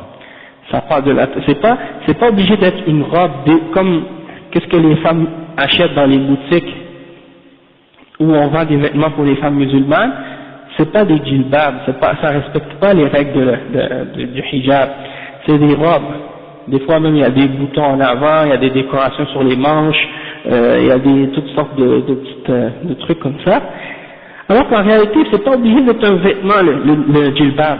Tu peux aller dans un marchand de tissu, chez un marchand de tissu, tu lui dis, bon, tu me donnes 1 mètre ou 2 mètres de tissu, tu le prends, puis tu t'enrobes, tu le prends, puis tu le mets sur ta tête, puis ça c'est un djilbab. C'est pas obligé d'être dessiné ou fait par une couturière ou quoi, il n'y a même pas besoin d'avoir de couture dessus, tant que ça enveloppe et ça couvre le corps de la femme. Ok? Et En tout cas, aujourd'hui, les femmes, elles comprennent pas beaucoup la signification de qu'est-ce que c'est le djilbab. Mais pourtant, historiquement, dans les pays musulmans, les femmes, elles portaient le djilbab. Même au Maroc, en Algérie, j'ai vu des anciennes photos que les femmes portaient des trucs blancs, comme des draps blancs sur elles, hein. Tu vois encore, ouais, dans les petits villages, parce que c'est ça, en fait, c'est ça le djilbab. Et les femmes des Sahaba, quand le verset est descendu, elles sont pas allées voir une couturière pour leur dire, ok, découpe-moi une robe, ou taille-moi une robe sur mesure pour me faire un djilbab. Non, elles ont pris leur couverture et puis elles l'ont mis sur elles sont sorties avec ça. Donc ça veut dire que c'est pas nécessaire d'être un vêtement qui est cousu. Ça peut être même un drap, juste un simple drap que la femme prend, puis elle met par-dessus sa robe pour sortir dehors. Hein? C'est pas nécessaire d'être une robe cousue, comme on dit. Comme ils portent en Arabie Saoudite, puis ils portent dans les autres pays musulmans, au Pakistan, en Inde, dans d'autres pays musulmans aussi. Et que maintenant, à cause de la colonisation, à cause de l'ignorance, à cause de l'occidentalisation, que les musulmans ont comme oublié le hijab, puis il y a eu la da'wa des Ikhwan muslimines qui ont ramené le petit foulard qui est à la mode actuellement, qui fait pas partie de l'islam, mais c'est les filles d'université qui ont été intégrées dans le mouvement des Ikhwan muslimines pour montrer leur appartenance à leur parti ou à leur groupe islamique. Pour se distinguer, elles ont porté ce foulard-là comme pour dire moi je fais partie du groupe des Ikhwan muslimines, et pour montrer comme une sorte d'appartenance à la religion, mais sans respecter les règles de la charia. Tu comprends? C'est comme si par exemple une femme qui porte un maillot de bain puis qui cache ses cheveux avec un foulard, puis elle pense que ça c'est le hijab. C'est comme ça, un peu comme ça qu'ils font. Puis ces gens-là, c'est ça. Ils font pas seulement avec le hijab, ils font ça avec toutes les règles de la religion. Comme si même je parlais avec un musulman l'autre jour, je disais, par exemple, pour les questions de djihad, puis les questions des problèmes qui se passent dans le monde arabe. Et ils disent, les musulmans aujourd'hui, on n'a pas les moyens pour se défendre, puis faire ce qu'il faut, donc on va utiliser n'importe quel moyen qu'on est capable d'utiliser, même si ça ne respecte pas les conditions et les règles de la charia. Donc pour le hijab, ils ont fait la même chose. Hein? Ils ont dit, on va prendre les moyens qu'on possède, hein? On va juste porter un petit foulard sur nos cheveux, même si ça ne respecte pas les règles. Et là tu vois, comme ça, des femmes dans les mariages musulmans, des femmes qui portent ces petits foulards-là, avec des robes, puis qui commencent comme j'ai dit tout à l'heure, qui dansent comme si elles se mélangent avec les hommes, puis elles dansent avec leur foulard, sans parler des soufis, hein, qui dansent eux autres pour une signification religieuse, puis qui prétendent que ça c'est accepté, ils se mélangent entre hommes et femmes, il y a des choses comme ça. Même en Turquie, vous avez vu peut-être des derviches qui tournent en rond, donc ils commencent à tourner en rond, puis maintenant ils le font entre hommes et femmes. Il y a des femmes qui rentrent avec eux, puis ils tournent ensemble avec les hommes. Donc ça on a parlé donc de toutes ces questions qui ont rapport avec le walima aujourd'hui. Donc le but du walima c'est de faire connaître le mariage, ok. Puis quand tu rentres dans c'est pas obligé d'être extravagant, faire ça dans une salle d'hôtel, puis que ce soit qu'on dépense des milliers de dollars pour la préparation, puis tout ça, la location d'un local, puis tout ça, parce que ça coûte très cher, et dans certains pays, c'est des milliers de dollars. Hein. Donc, ça rend le mariage très lourd et difficile pour les jeunes. Et il y a beaucoup de musulmans, ils se marient avec des femmes non musulmanes, ou bien avec des femmes qui sont pas musulmanes, dans le but parce qu'ils se disent, au moins, si je marie une femme qui n'est pas musulmane, ça va pas me coûter cher. Parce que chez eux, les traditions, c'est pas comme ça, puis ça va être moins lourd. malgré que dans certaines familles chrétiennes aussi, ils ont la même chose que les musulmans, c'est-à-dire ils refusent de se marier eux aussi des fois, justement parce qu'ils disent que ça coûte trop cher le mariage, parce qu'ils ne peuvent pas imaginer un mariage sans les grosses réceptions, les grosses voitures, les locations de vêtements, toutes les dépenses qui viennent avec ça, hein, la bague et tout. Hein. Il y a aussi, donc eux aussi, des fois tu vois un homme à 40 ans, il a vécu avec une femme depuis 10 ans sans mariage, dans le haram, et puis après il décide de dire bon, je vais me marier.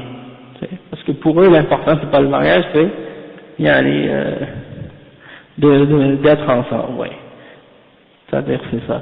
Alors qu'ils considèrent pas que y aller de faire le zina c'est haram. Puis aussi il y a le point que il y a dans certains pays musulmans maintenant ils ont pris l'habitude de donner une bague de mariage. Et ça fait pas partie de l'islam. Il n'y a pas dans l'islam une alliance. Ça fait partie de la religion chrétienne. Parce que dans le christianisme, le mariage c'est considéré comme un sacrement. Okay? Et quand tu te maries, c'est jusqu'à ta mort. Tu peux pas le dissoudre ou tu peux pas t'en sortir. C'est-à-dire, la femme que tu épouses, tu pourras jamais t'en divorcer. Même si tu te fais divorcer civilement, ce ne sera pas accepté. Donc tu pourras jamais te remarier une deuxième fois à l'église. D'accord? Donc c'est pour ça que pour eux le mariage a une autre signification et l'alliance qu'ils portent, c'est pour signifier que ça y est, ils sont alliés avec cette femme-là, puis ils vont jamais la quitter, puis jamais se divorcer, rien. Jusqu'à ce que la mort, comme ils disent, jusqu'à ce que la mort les sépare. Mais pour nous les musulmans, c'est pas comme ça. Et la question de la bague, l'alliance et tout ça, c'est une tradition que les musulmans ont pris des chrétiens, et donc c'est devenu une bid'a. Ok? Et puis, donc dans ce cas-là, c'est pas permis de la porter. Et le hadith qui dit que le prophète sallallahu alayhi wa sallam a dit à l'homme, va chercher même une bague en fer, ça c'était pas pour dire que c'est pour le mariage la bague, c'est parce que c'était pour le mahr. La bague, quand il lui a dit amène même une bague en fer, ça c'était pour lui donner comme mahr à la femme, parce qu'il avait rien. Donc il a dit même si tu trouves juste une bague en fer, donne-lui ça. Hein? Mais ça ne veut pas dire que ça fait partie de l'islam de donner une bague en fer ou en or ou en autre chose. Donc il faut juste bien comprendre cet aspect-là. Puis il y en a qui disent aussi que ça a un lien avec la croyance chrétienne, comme Cheikh Al-Albani il l'a dit dans son livre Adab al-Zafaf. Il a dit, il y en a qui disent au nom du Père, du Fils et du Saint-Esprit.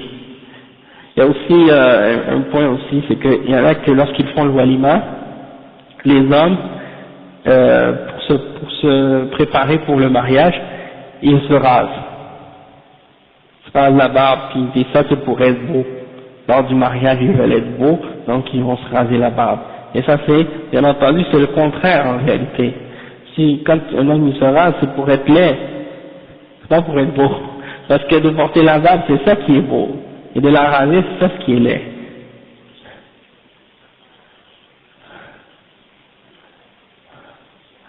Ouais, mais ça c'est haram. Si, dans certains pays musulmans, qu'est-ce qu'ils font quand il y a le mariage, par exemple, je m'excuse, là, je reviens encore sur des points que j'ai oubliés, mais la femme, elle s'assoit en avant, puis tout le monde la voit, avec sa robe et tout ça. Les hommes la voient et les femmes la voient, ça c'est haram. Hein?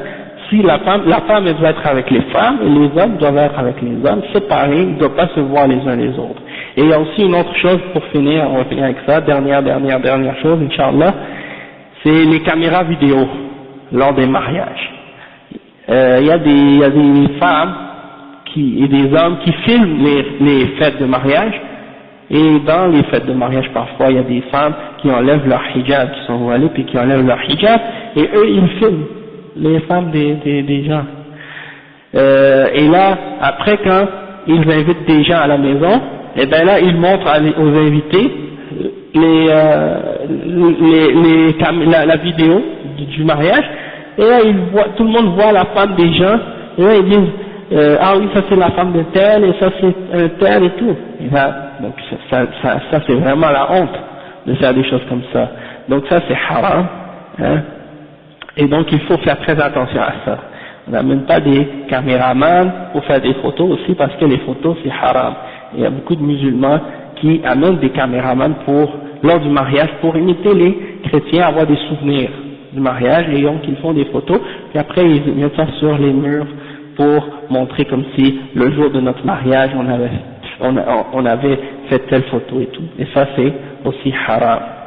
Donc c'est sûr que là ils vont dire, ceux qui pratiquent pas l'islam, qui entendront ces paroles-là, ils vont dire, ah mais ces gens-là, tout est haram avec vous, hein, vous avez toujours haram, haram, haram, la religion c'est pas ça, il faut pas dire aux gens qu'est-ce qui est haram, mais alhamdulillah, il faut juste comprendre une chose, c'est que quand on dit que Allah a interdit quelque chose et qu'Allah a rendu quelque chose haram, c'est pour notre bien, c'est pas pour nous faire du mal, c'est pour nous-mêmes, c'est pour notre bien, pour nous protéger de ce qui peut nous nuire, c'est une miséricorde pour nous. Si Allah nous avait pas interdit ces choses-là, le fait qu'Allah nous interdit ces choses-là, c'est pour nous éviter de tomber dans des problèmes et dans des erreurs et dans des fautes.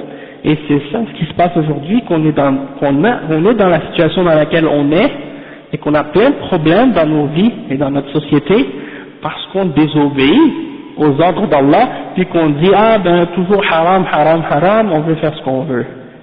Et si vous réfléchissez, tout ce qu'on fait de haram dans nos sociétés musulmanes, c'est toujours une grosse partie, ça vient du fait qu'on veut imiter les exemples des non-musulmans. Hein? Et le prophète sallallahu alayhi wa sallam, il avait averti de ça, il avait dit, sallallahu alayhi wa sallam, vous allez suivre l'exemple des juifs et des chrétiens pas à pas. Hein? Jusqu'à ce que s'ils rentrent dans le trou d'un lézard, vous allez essayer de rentrer avec eux. Donc il nous a dit ça, c'est pour qu'on soit avertis, puis pour éviter de le faire. Ceux qui sont convertis à l'islam, du christianisme, quand ils rentrent dans l'islam, ils voient ça, ils sont conscients de ça, ils comprennent le danger de ça. Mais ceux qui sont nés dans l'islam, puis qui ont grandi dans une société où ça a toujours été comme ça, puis que les gens suivent l'exemple des juifs et des chrétiens normal, eux ils réalisent pas le danger, ils réalisent pas l'erreur, parce que c'est accepté socialement. Mais le fait d'apprendre l'islam, de comprendre bien l'islam, ça ramène les gens à se remettre en question, puis à essayer de changer ces coutumes et ces traditions qui sont contraires à la charia. Non. Exactement. Donc le croyant, cette vie d'ici-bas pour lui c'est comme une prison, puis c'est le paradis pour le non-croyant. Donc on va s'arrêter avec ça parce que je sais que j'ai pris beaucoup de temps. سبحانك اللهم وبحمدك أشهد أن لا إله إلا أنت أستغفرك وأتوب إليك.